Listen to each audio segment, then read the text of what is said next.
Hey, I'm Brie, and this is my sister Jules. I'm an English teacher. And I'm in New York for the weekend. Woohoo! And together we drink wine as we unpack the brilliant, sometimes not so brilliant writing of the hit 90s sitcom Boy Meets World. Cheers! What are you drinking? We're drinking Decoy. It has a duck on it, a mallard. It is probably my go-to wine when I get wine from the grocery store. It's pretty reasonably priced, usually around $20. And it's a really solid grocery store wine. Yeah, it's really good. Both the Sauvignon Blanc, the Pinot Noir, and even the Cabernet Sauvignon, which I typically go for. It's a great option. Like if there was a scratch and sniff white wine, like this is just white wine.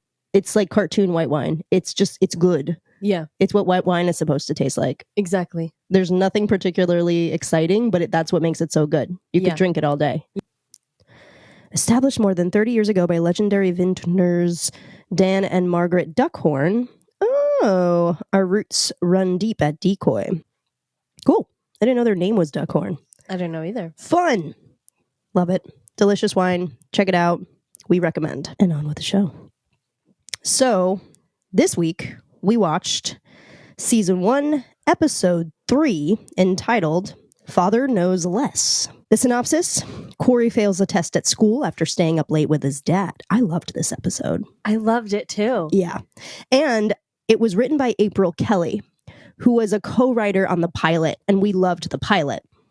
And you liked the second episode too, and I liked where it went, but I definitely had more critiques for the writing on the second episode. This episode, I thought, we were right back to the pilot for me. Yeah. I don't think there was a single lull moment. Yes. All the time was used appropriately. Yeah. There wasn't a single throwaway line, in my opinion. Totally. And I feel like the characters were clicking with their lines because the writing was good, and so everything was flowing, the juices were flowing, it was working. So I think April Kelly might be the secret ingredient. Air date October 8th, 1993. Where were you? I was a concept. You were a twinkle in our parents' eye. I was about to turn 3. 3, yeah. 3 in like 2 months. So I was like 2 what and would you doing at change. 2 years old? 2 and change. I was probably being a terror. Oh, terrible twos. Terrible twos.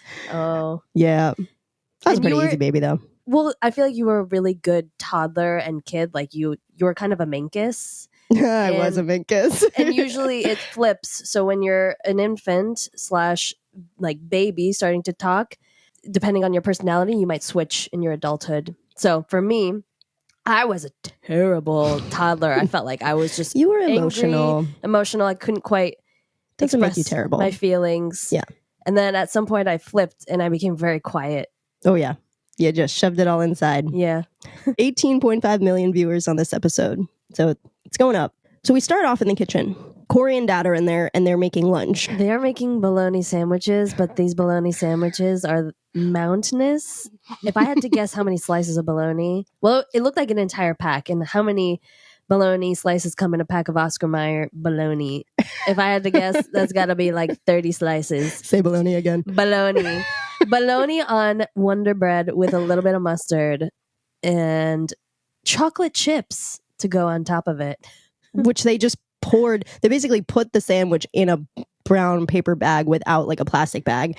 And then they just poured chocolate chips into the brown paper bag with the bologna and bread. His dad put actual potato chips in his bag. And I was like, that kind of looks good. Why do I want that now? Mom comes in, Amy comes in, and she hands them both apples. And they're like, come on, Mom, this is manly food. And she's like, how about momly food? Well, the way that I see it is it seems like it's the stereotype that the mom is the party pooper. Dad's the fun one who allows the kids to do fun things. Right. Like eating chocolate chips on your mountain bologna sandwich. Mom being a party pooper, or like father and son having a secret and not being able to tell mom because they'll both get in trouble thing comes up later in the episode. And I do actually want to unpack that because I have things to say. Yeah, but you won't catch me eating an apple that's not peeled. It makes my gums itch. I can't. It does. I totally know what you mean. Anyway, so then we're in the living room Eric's on the phone doing something that you would never catch me doing. He's on the phone in the middle of his living room, talking on the phone loudly. A hickey that he left on his girlfriend's neck, on a girl who he was dating or seeing's neck. And he's just like, come on, Shelly, or whatever her name is. You can just wear a turtleneck and cover it and no one will see. And mom is walking by and she just like slowly turns to look at him when he says, he doesn't say anything about a hickey. He just says, you can just wear a turtleneck and cover it up. And she just looks at him, beat. Okay, I sucked a neck. That would never happen in our household. Yeah, first and foremost. It feels gender driven, you know? Yeah. And it reminds me of an episode that we see in the last season where Morgan starts to go on dates and it was a bigger issue of the concept of her dating, let alone like talking about sucking neck. And how old is Eric supposed to be? He's like 4 years older than Cory. So he's like a sophomore in high school. Men and boys, there aren't many rules when it comes to dating. They can kind of just go out and go forth, but women and girls can't. I mean, the fact that it wasn't even a conversation, like mom was just like, and then he was like, all right, I did it. And she was like, and then she kept going on with her life. Yeah. I was like, I wonder if he was the other one, the female in the situation that had the hickey, if it would have been the whole episode. Do you know what I mean? Like the whole episode would have been about that. In a parallel universe, like that sitcom, like this is episode 3 of season 1. And the parents are mortified that their 15-year-old daughter has a hickey. And it's a whole thing. And they get the parents involved. And I have to say, these days it is, we're going to get to this because Feeney's whole thing about education is fantastic in this episode. And when I watch these episodes, from an education standpoint, from an educator standpoint, we're in a time right now where teachers are very unsure of what they should comment on or what they should take on as their own responsibility to educate children on, and what they should, like, we're resetting boundaries right now in the grand scheme of things between teachers and students. And when I have students with hickeys, because I don't know what to do, truly, because I don't know if I am supposed to educate them on presentation or how they bring themselves into a space. Like, there is something kind of, I mean, if you look at, it depends on how you look at school, right? If you look at school as preparation for some kind of professional workplace environment, like, there is something kind of inappropriate. Maybe this is my perspective or my bias about walking into a meeting or space with like a very visible hickey. Like, hickey is a very specific, like, everybody knows how you got that. Like, it calls to mind something that is, do you know what I mean? Like, you know exactly what that person was doing, and there's nothing wrong about that though. And I understand that we don't want to like have shame around we're trying to remove shame from sexuality and we're trying to embrace like the truth and the authenticity of people in all spaces, which I think is generally good. But I also just wonder if there is something kind of valuable or precious about having people bring a certain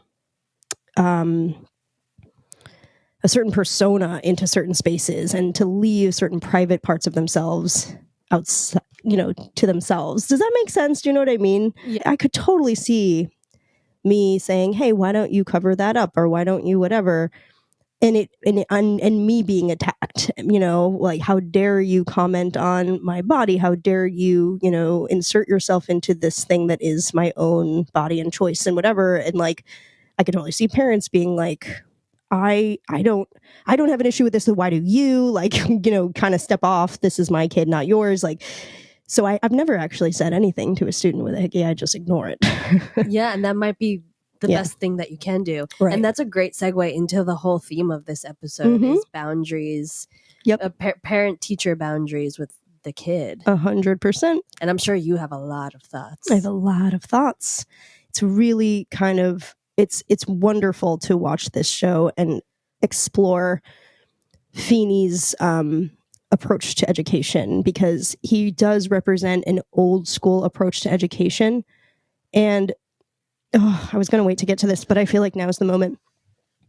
Part of me wonders if, as a society, we are missing something very valuable that teachers used to provide families with. And that's kind of like an authoritative source of truth. Like if the teacher said, you should be going to bed at, 9 p.m. before school, the teacher then is this sort of, information on how they should raise their kids, like make sure that they have breakfast in the morning, and here's what a healthy breakfast looks like, and make sure that you send them to school with this kind of lunch because, or whatever, and make sure they're going to bed by this time, and they should do their homework when they come home. Make sure they have a space in the home where they can do their homework and there's enough lighting. And they're like, I've had those types of conversations with parents that have not.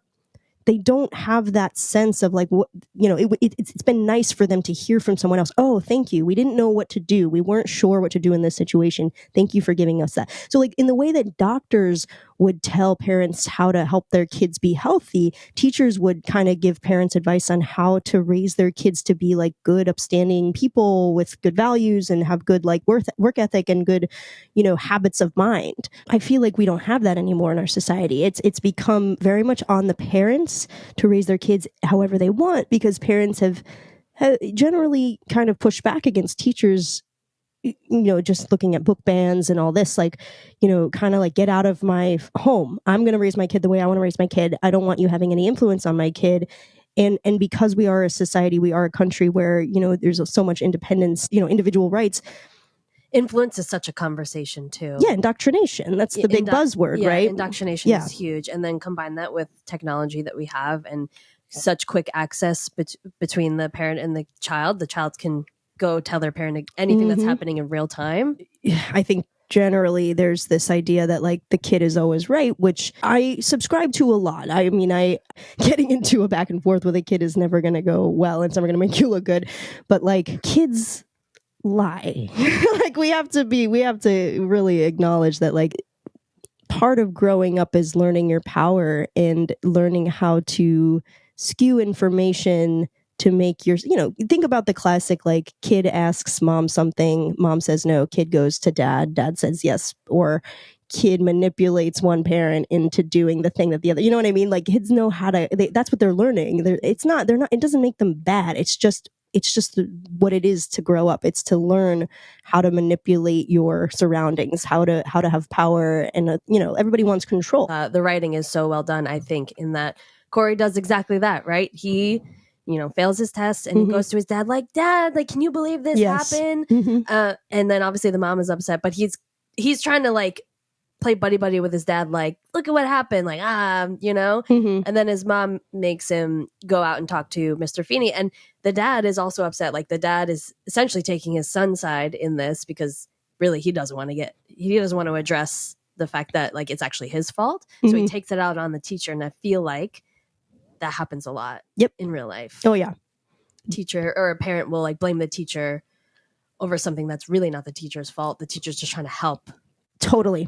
And the parent thinks, well, if I said it's okay, or if I said, if I contacted the teacher and I say, here's why they don't have their homework, I can't tell you how confusing that is for me, because it's not really fair for me to give the kid a grade for something they didn't do, or to not, because I do have a late policy, because I think it's important for students to understand that you have to meet the deadline. If a parent contacts me and says, I'm sorry, we were doing X, Y, and Z, but the kid is going to have their homework in the next day, I usually do not apply the late policy if the parent, let me know. Right. And Mr. Feeney explicitly asked why he fell asleep. Right. He didn't immediately give him enough. He was like, and what kept you up so late? Yeah. Concerned that maybe something terrible had happened. And, right. That's very reasonable, but it was a baseball game. So no excuse. Right.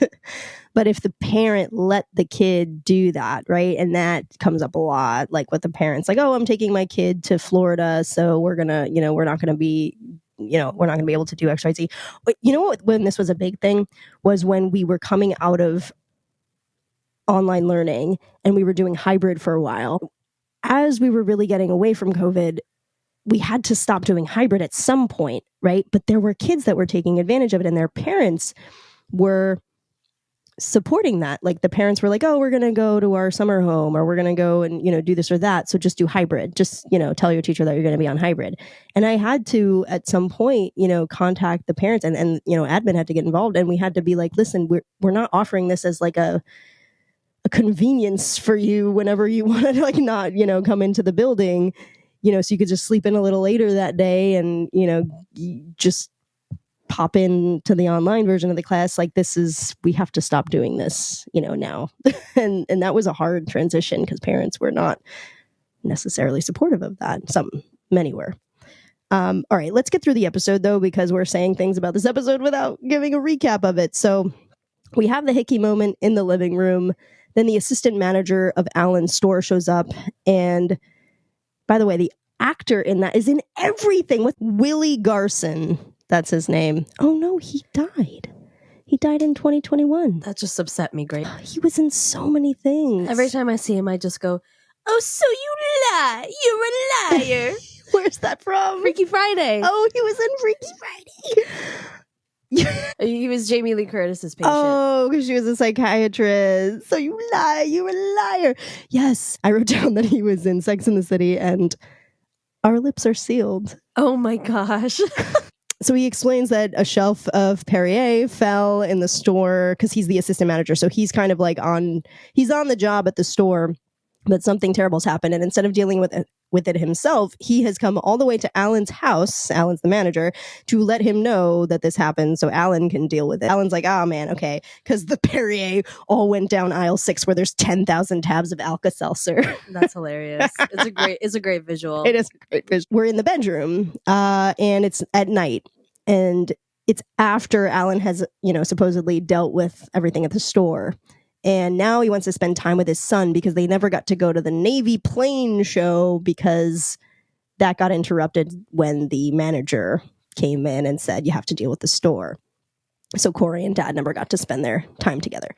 So Dad tries to make up for it by sneaking upstairs while Cory's asleep and saying, hey, do you want to watch the game with me? There's like a late night Phillies game. So they head downstairs and they watch the game.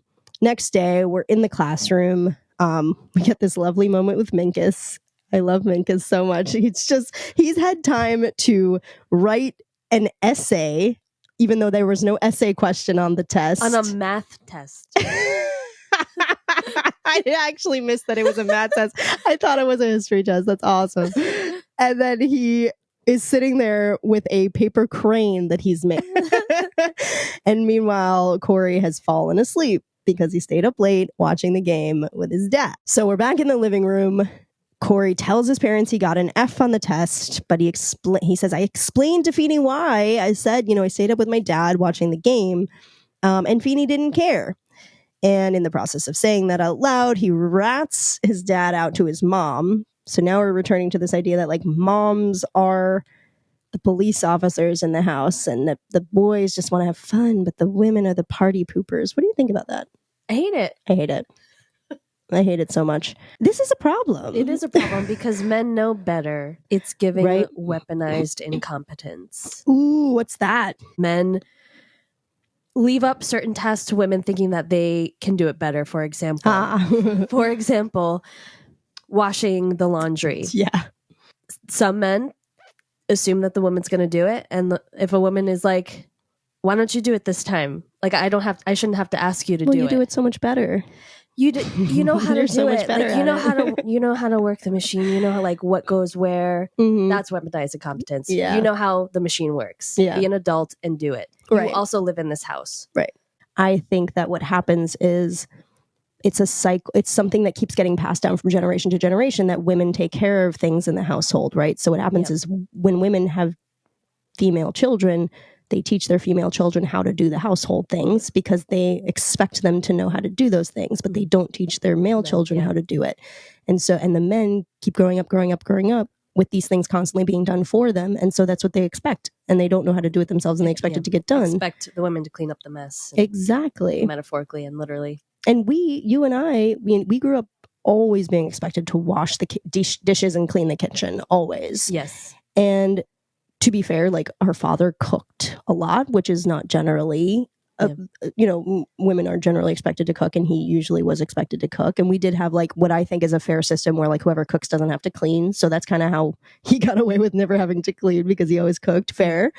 But our male best friend / cousins who would live, down the street from us and that we hung out with all the time, totally different story over there. When we would go over to their house for dinner, we would go into the kitchen and we would help clean up. And when they would come to our house, I'd always be like, guys, why don't you help us do the dishes? Because we'd like want to hang out with them and talk to them. And like, we'd be in the kitchen cleaning and they'd want to like do whatever was happening after dinner, like watch a show or whatever. And I remember being like, why don't you just help us clean? And then like, we can get out of here faster. And there was always an excuse. There was always a reason why, like, because one of them would always just like pretend to wash or wash poorly and be like, I just don't know how to do it. And then like leave, right? Weaponizing competence. Okay. We head out to the patio.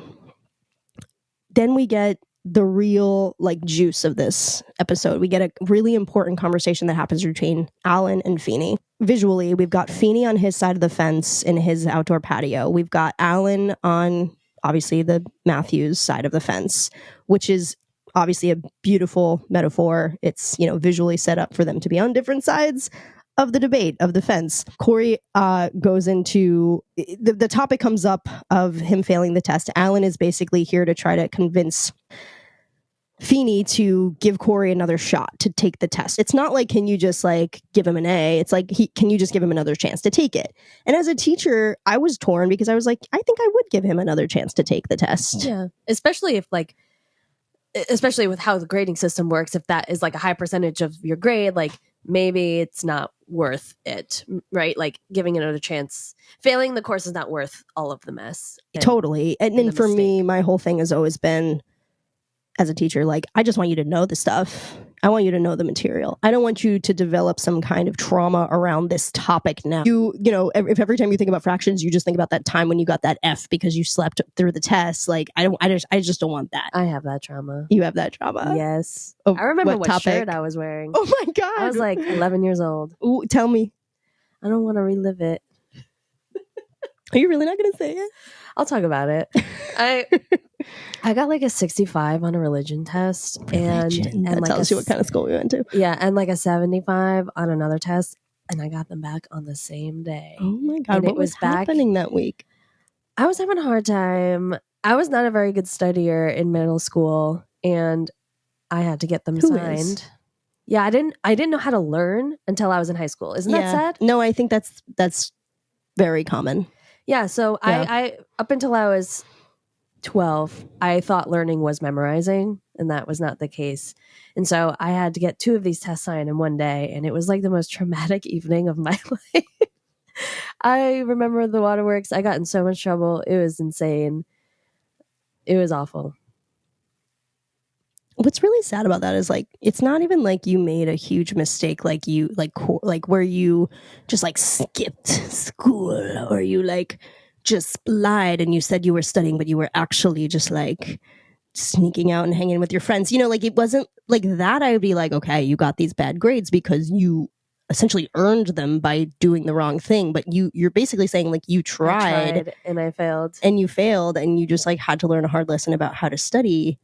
And that's what I think. But I didn't really learn, right? Like I didn't learn how to study. It was just like, you need to do better next time. I don't know how to do better next time. Yeah. That's really important for me to hear as a teacher, because I think I was more aware of it in my first few years of teaching. But now this weird thing happens with teachers where you get you forget what you have not taught the new group. Like you think I've taught that before, but you've forgotten that you haven't taught this group that before, So like I need to go back and get back to basics and be like, you guys know how to study. Like you have to test yourself. You have to give yourself like a practice scenario where you throw a question at yourself and you say, can I answer this if this was thrown at me? I think that's a big way. But then everybody studies differently, and that's the way I would test myself, but that might not work for someone else, Interesting. Mm-hmm. And that's where like I do have to sometimes like release some of the stress. Like I put a lot of pressure on myself to, like, if the kids fail, I'm like, I failed. Like, I didn't teach them how to study. I didn't teach them how to, but you got those 2 test scores in 1 week, and then you never got those test scores again. True. So you had a moment where you failed, but you were like, I'm not going to do this anymore. I'm going to figure it out. And then you did. And sometimes for some students, that's kind of what needs to happen. It's like they have to have an internal shift where they're like, I have to figure out how I study best. Yeah. And then they do. Unfortunately, that stemmed from pure fear, but it happened. And I passed. But that's why people throw young children in the pool to make them figure out how to swim. Like, you can't. Well, because that's instinctual. But maybe that's what studying is a little bit too, is like, I need to know this stuff by the next time it's asked of me. How do I get this stuff to stick in my brain? Yeah. And you kind of you get into this like primal state where you're just like, what works? And for some kids, it's bad. Like, some kids do the thing where they cram the knowledge in and then they regurgitate it for the test and then it's gone, right? And then some kids are good about like really being able to figure out the answer based on all of the, they're able to kind of synthesize a lot of information. They're good with like intertextuality, meaning they're able to like connect things from different texts and different classes and say, oh, that makes sense because of this. And honestly, the kids that do that are the kids that go to bed early, eat well, and their parents or whatever their home life is, support their education. Like, those 3 things are so important, because I really do, like, I tell kids all the time, like, humans are the smartest animals. I mean, some people don't agree with that. They think, whatever. But I say it to them because it's a simple thing. Like, we are the most intelligent animals. Like, you, just by being an alive human being, are brilliant. Brilliant. Everybody's got a different brand of that. Everybody's got a different way that they see the world, that their mind works. But you are brilliant. So you have to find a way to use your brand of brilliance to access this information. And for some people, they're going to make a song out of the, vocab words, and then that's going to be how they do it. For some people, they're really going to know what the words mean because their parents talk in a way that uses a lot of difficult vocabulary at home, and they've always been, speaking that way all the time. For some kids, they're really good with Latin and Greek roots, and so they figure out the meaning of the word that way. For some kids, it's pure memorization. Boom, boom, boom, boom. For some kids, it's visual. They remember how the word looked on the page and what the definition was next to it. They can see it in their mind. It's like everybody's so different, but you got to use your brand of intelligence to get the information in there. Figuring out what that is really hard, and that takes a lot of years. And I feel like I'm still learning. I think everybody's still learning what that means to them. 100%. How to hone that in. Okay. Dad asks Feeney for a second chance for Cory. Feeney says, the F stands. And Alan's like, I love the way he delivers this line. He kind of like levels with Feeney, and his voice kind of gets lower and more serious and kind of defeated. And he says, I thought you were going to understand. Like, I thought you said you were going to be understanding on this or something like that. And Feeney says, understanding and condoning are 2 completely different concepts. That is my approach in the classroom to a T. Like, I always understand where they're coming from with anything, but I can't condone, because then it's anarchy. Then there's chaos. Then it's like there's no expectations. And I know, and I hold on to this to validate all of my choices. I know that they would prefer a teacher who has expectations, who has benchmarks for them, who holds them to a high standard over a teacher that doesn't care. I just want them to feel like they got better at the thing. They made themselves proud. They pushed themselves past what they believed that they were capable of, so that when they, like, the teachers that made the biggest impact on me made me feel like, holy crud, I did not know that I could do that, and now I can do that. So I support Feeney actually saying, no, this has got to be how it is. Now, I also would support him giving him a second chance, but I would support any teacher giving any kid a second chance on anything, because if the kid wants to learn it, the kid wants to learn it, and you should never shut them down for wanting to learn. Yeah. I mean, and I think in this case, right, I feel like the father and the son both learned something. So I feel like that's reason enough to give him a second chance. He learned his lesson. Both of them did. So Alan's like, you're going to fail a boy for spending time with his father? Mm-hmm. And Feeney says, in my 35 years of teaching, that's a lot, by the way. I hope I'm retired in 35 years. In my 35 years of teaching, I have heard every excuse imaginable for why someone fails a test. What's my excuse if somewhere down the line a child fails at something because I once abrogated my responsibility to impart knowledge? And I didn't know what abrogated meant. You looked it up. I had to look it up. I didn't know that word. I've never heard that word I'm before. an English teacher, and I've never, ever read that word in any book or poem that I have ever taught, which is crazy. So what does that word mean? You needed to be 35 years deep to know that word. Seriously, yeah. It basically means to abrogate. Abrogate is to revoke. So revoking is responsibility to impart knowledge. Revoke. Meaning letting it slide. Letting it slide. Wow, great word. Yeah, great word. New word for me, for sure.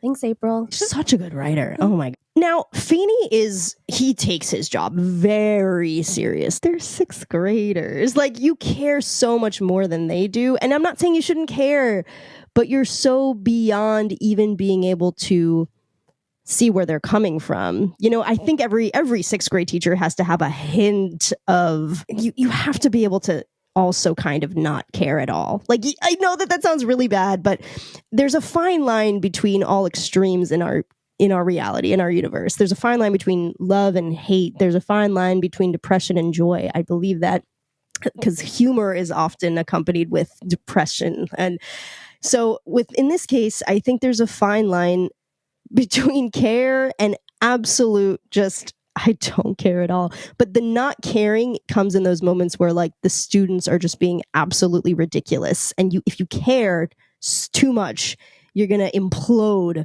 with frustration. So you have to kind of, there's got to be levity. You've got to just relax and be like, they don't get it. They don't get how important this is. And so I need to just relax and have fun sometimes with them.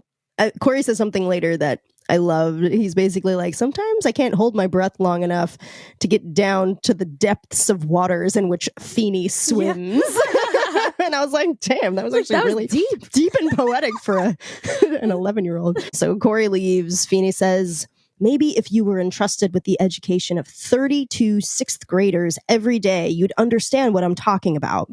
And Alan says, and maybe if you had a son and you were trying to spend time with him in between work and fixing the car and insulating the attic, I think those were the three things he said, I can't remember, you'd understand what I'm talking about. And again, Alan, such a good actor. His voice, his tone changes here. And again, he kind of levels with Feeney. And he just says, but you don't have a son, George. So how could you understand? That's mean. And I don't know if George ever wanted a son, but still. But also, Alan's never been a teacher. So Feeney says, well, we are on opposite sides of the fence here. So got to leave it to April to really nail it in there for us, in case you haven't noticed. Feeney says, then this conversation is over. Alan walks back into the kitchen with Cory. Cory's like, wow, Dad, you got Feeney'd. It seems as though neither of them has made an impact on the other, Alan and Feeney. But now, alone with Cory, we see the impact Feeney actually had made on Alan. And Alan says, you know, good teachers are a rare commodity in this world, and Feeney is a great teacher. Because I think Cory had said, like, Feeney's a butt. And Alan's like, don't you call him that. Incredible. It was incredible. Seriously, Ben Savage, you are so talented. As a young kid, you were just unreal. Yeah.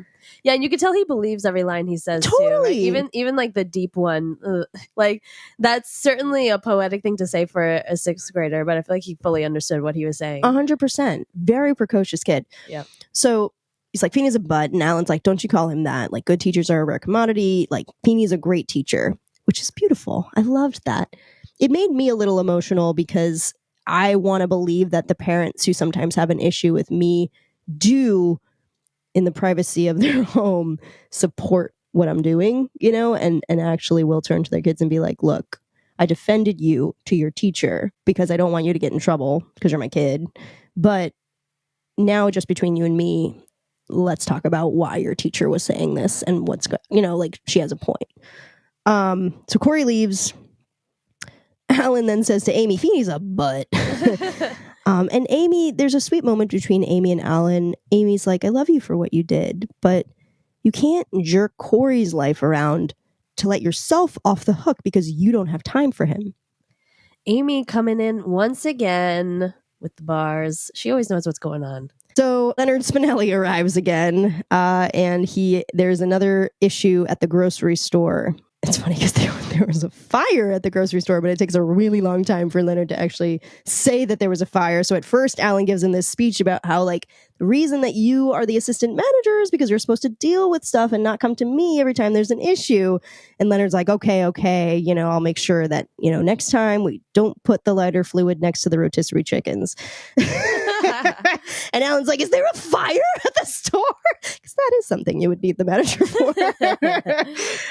So Alan does again need to go back to the store. And on his way out the door, Alan says to Cory, your mother said something that made a lot of sense. And Cory's like, don't you hate that? And he's like, she kind of made me realize that I'm mad at the wrong person here. Like, I shouldn't be mad at Feeney. I should be mad at myself. I should not have kept you up late. And it goes back to what I was saying earlier about how some families could really use teachers being more staunch in their approach to raising children. I think that this like wishy-washy, everyone's doing their own thing with raising kids, and we have no sense as a culture of what our values are in families and in schools. I think that it's not a good thing. And I do think that there was something positive about when we all had similar values for kids, and it's good right now because we're unpacking and unlearning a lot of problematic things that we were learning. Like, men have a certain role in the household and women have a different role in the household, or what was expected of boys and girls. And there was no room for anyone to be neither boy nor girl or both boy and girl. There was no non-binary, they're like, we're restructuring things and we're rebuilding right now, and it's good. But the downside of it is that we're a little lost.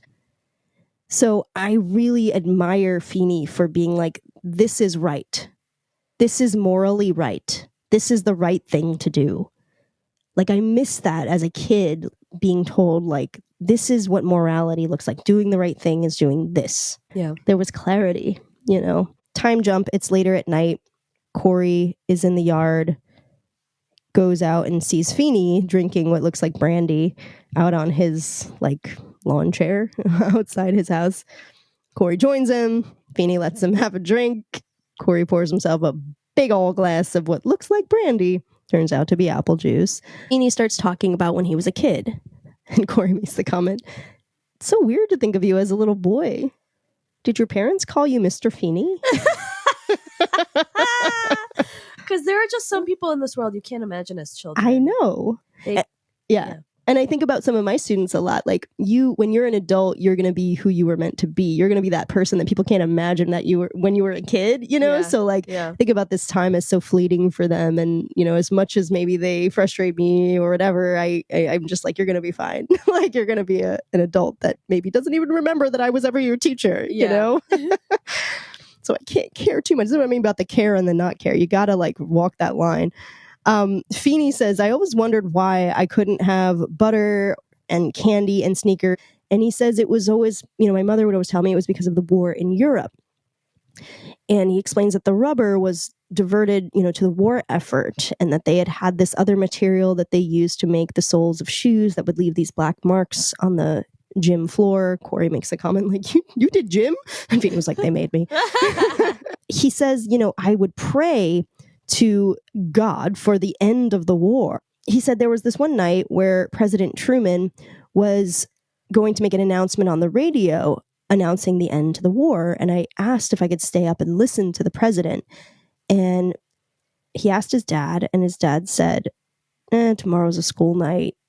I don't want you up with me. And it was the way that he had phrased it, I don't want you up with me, that I was like, I know where this is going. Yep. And you know, he says that the next day he was well rested and fresh and, you know, ready for the day. And Cory's like, okay, so your dad, you know, he made the right, you know, so your dad was trying to teach you the same lesson. And Feeney's like, no, he just didn't want me up with him and his drinking friends. And Feeney's like, so do you know what I learned in school that day? And Cory's like, I know it's something important like the Magna Carta. And Feeney's like, no, I don't know. Like, I don't know what I learned in school that day. Education is not about obscure facts and little test scores. It's about the overall effect of years of slow absorption of concepts, approaches to problem solving. The process is so grand, all-encompassing, that it really cannot be threatened by the occasional late-night no-hitter. It is important that a boy spend time with his father. The quill is quilling. The quill is quilling. Mr. Feeney with the bars, the unique bars. Feeney has come around to where I was at earlier in the episode, which was like, this one thing, you gotta be able to let things go sometimes. Like, it's not, if you care too much about every little moment with these sixth graders, you're gonna drive yourself crazy over things that those kids are not even going to remember when they are Mr. Feeney at the Mr. Feeney phase of their lives, where the people can't even remember them as kids. You know what I mean? Like, you have to be able to flow like water as a teacher, and this is the moment where Mr. Feeney starts flowing, and he sees that it's bigger. You have to see the big picture with teaching. I was just gonna say, it's also it's poetic that Cory is learning all of this from Mr. Feeney after he physically went to the other side of the fence to see it from his perspective. Oh, yes! Yeah. Snaps! You're so right. Yeah. Oh, I love that. And I realize there aren't many times where Cory or anybody from the family goes over to George's side. You're so right. Like, there's no door, right? He had to jump over. He had to, like, actually go out of his way to leap over to see it from his perspective. Oh my goodness, that is brill. You should teach English. No thanks. Cory sweetly is like, you know, I hope we learn about that European sneaker war sometime. It sounded really interesting. It was. And Cory exits. Alan comes out and basically says to Feeney, I see your point now, you know, and I'm going to do better. And Feeney says, I want you to know that if I did have a son and the opportunity presented itself to wake him up to watch a baseball game or to watch the president or to listen to the president on the radio, or for absolutely no reason at all, well, good night, Alan. Feeney has daddy issues. Yeah, he does. I feel for him. I feel for him too. And he could go bitter and he could be harder on Cory because he's jealous of him because of his relationship with his dad, which I think he's fighting in this episode. I think he's fighting the jealousy, but he doesn't because he's wise. We finished the episode with Amy and Cory having a moment where he basically says, you know, can I ask you something? Earlier tonight, Dad told me Feeney was right and Feeney told me Dad was right. At least I think he did. Sometimes I can't hold my breath long enough to get down as deep as Feeney swims. Alan comes into the bedroom. Alan says, you know, your teacher was right. We're not going to stay up late anymore, but I'll always be there to tell you about the game in the morning. And that's it. There wasn't really a final button. I guess that was the final button, was the wrap up in the bedroom. But what were your takeaways? Well, I took away the balance and how important the balance of, or how significant the balance of like parenting and teaching and the complications with that are, and knowing as you as a teacher how hard that is. This kind of gives me some insight. Yeah, it's hard. One thing that when I was a teacher in South Korea for 4 years, and the head of the program, she would do this orientation with parents where she would always draw a triangle, and on each corner of the triangle she would write parent, student, teacher. And she would explain to parents that the teacher has to do their part, the student has to do their part, and the parents have to do their part. And if any of those three is checked out, the student's not going to succeed as well as they could. Yeah, that's powerful. Did you have a fashion moment? Oh, great question. I don't think I guess if I had to pick somebody, it would probably be Amy. I was just digging her white t-shirt, tucked in jeans, black belt, pink sweater. It was giving, for me at least, it was giving Nancy Drew in the computer Ooh. series, even though we've never seen her before. We've seen her suitcase, and I feel like she would wear that outfit. I think mine is Minkus. He looks like such an iconic nerd. Like, I feel like he is nerd. He is nerd. He is nerd. He is nerd. Nerd is he. Just his short sleeve, starched, collared white shirt. With khakis and a belt. Yes. Brilliant. Brilliant. He's my fashion moment. Next week, we are going to be unpacking Cory's Alternative Friends, episode 4. The synopsis is Cory is teamed with an unpopular girl for a school project. Uh-oh. Is it time? It's to pick it time. Ah! I can't wait. All right, that's it.